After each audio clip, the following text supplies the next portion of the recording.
Hello guys, welcome to my channel.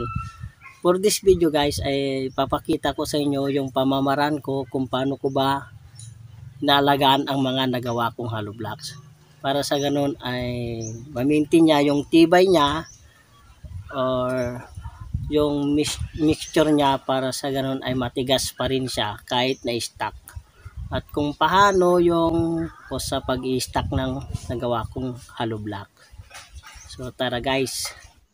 At yan guys, yung ating nagawang hollow blocks. At nakikita nyo dito guys ay puting-puti na ang ating mga hollow blocks. So ibig sabihin yan guys ay kailangan natin na diligan. So sa ikatlong araw guys, ganyan ang itsura niya. Magdra-dry siya.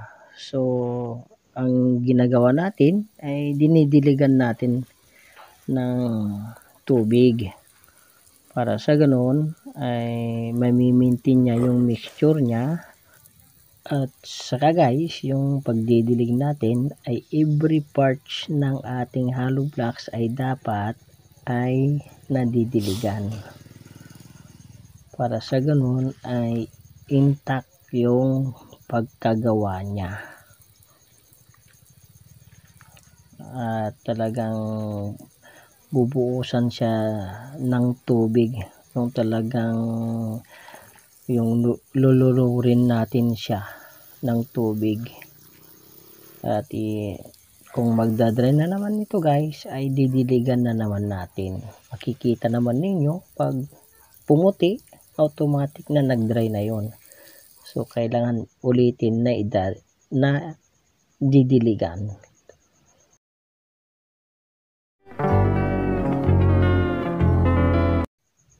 At yan guys, kalipas ng 3 araw, ganyan na ulit yung itsura ng ating hollow block.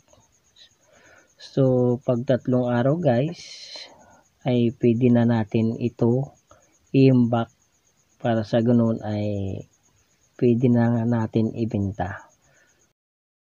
Pero bago ko siya i-imbak guys ay inaayos ko muna yung pagtayuan ng ating hollow blocks para sa ganon hindi siya magbibitak.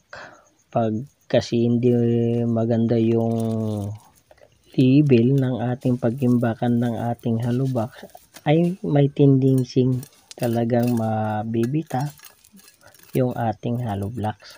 Kaya kailangan natin mano-manong pag-ayos ng ating pag-imbakan. Hindi kasi na simento itong ating imbakan. Kaya nagtitipid lang guys.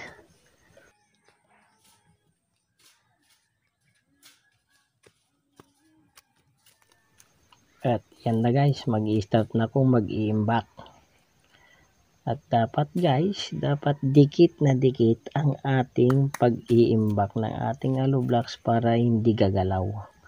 Pag kasi gagalaw yan, may tendency ding mabibita, yun masisira, sayang yung pagod natin.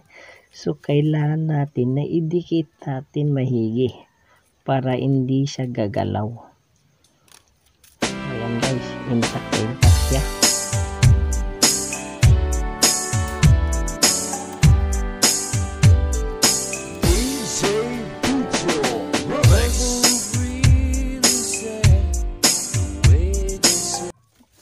Pala guys, mayroon akong imbakan ng tubig dito. Tubig ulan ito guys. Para sa ganoon ay makatipid din tayo sa ating tubig. Mahirap na. Kailangan natin mayroon tayong imbakan ng tubig para sa ganoon ay kukunti lang or makatipid tayo sa bayad ng ating bill sa tubig. Ayan guys. Mayroon akong timba dito talaga na pinagkukunan na ating pandidilig sa ating naimbak na hollow blocks. Ayan guys, bali didiligan na naman natin yung naimbak natin na hollow blocks. Every side or every corner ng ating hollow blocks dapat guys mababasa para sa ganun ay hindi siya puputi agad. kahit 4 days natin or 5 days pa yan na didiligan, except sa ibabaw mamaya, kasi sa ibabaw doon ang unang-unang pumuputi kasi. So yan guys, didiligan natin. So ayan guys, next layer ulit sa ating pag-imbak. Lahat ng ating nagawang hollow blocks ay pwede na natin i-imbak dito at hintayin natin na mayroong bibili.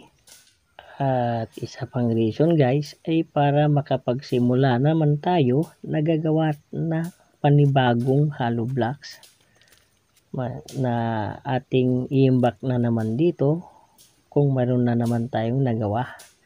At saka isang tip guys, sa harap mismo ng aking bahay ko iniimbak ang aking nagawang hollow blocks para sa ganun ay madaling makita ng aking customer.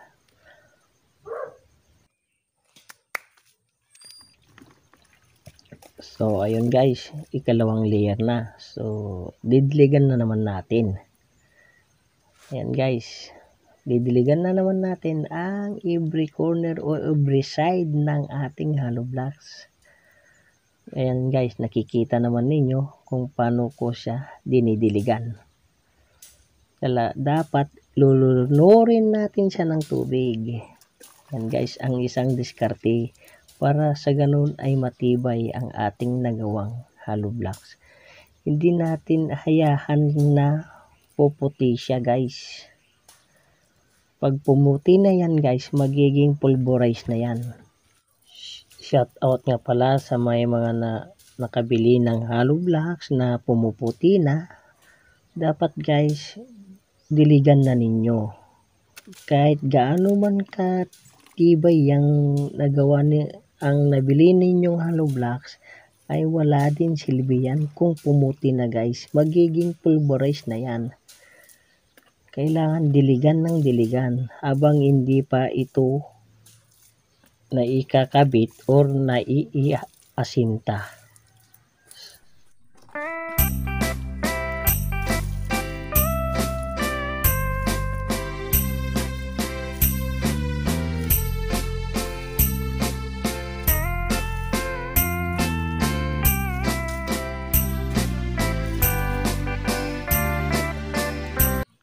Nakikita ninyo guys, talagang lunod na lunod siya. Yan guys, talagang basang-basa siya guys.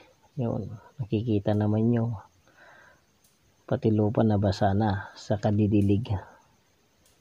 Ganyan guys ang sikreto ng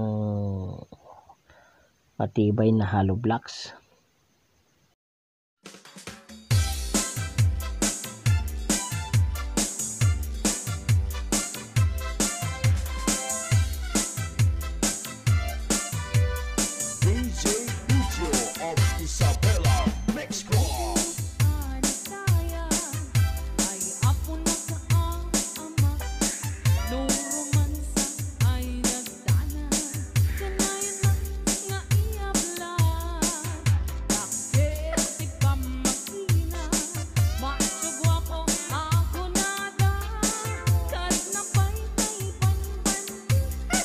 Yan guys, nailagay na natin, naimbak na natin lahat. So ayan, yung susunod na ginagawa ko guys, yung mga supot ng or bags ng semento, ay binabasa ko siya. Tapos pinapatong ko sa ibabaw. Para ang purpose nito guys ay para sa ganun ay hindi siya agad magdra-dry. Lalo na sa ibabaw kasi talagang dito yung unang-unang magdra-dry.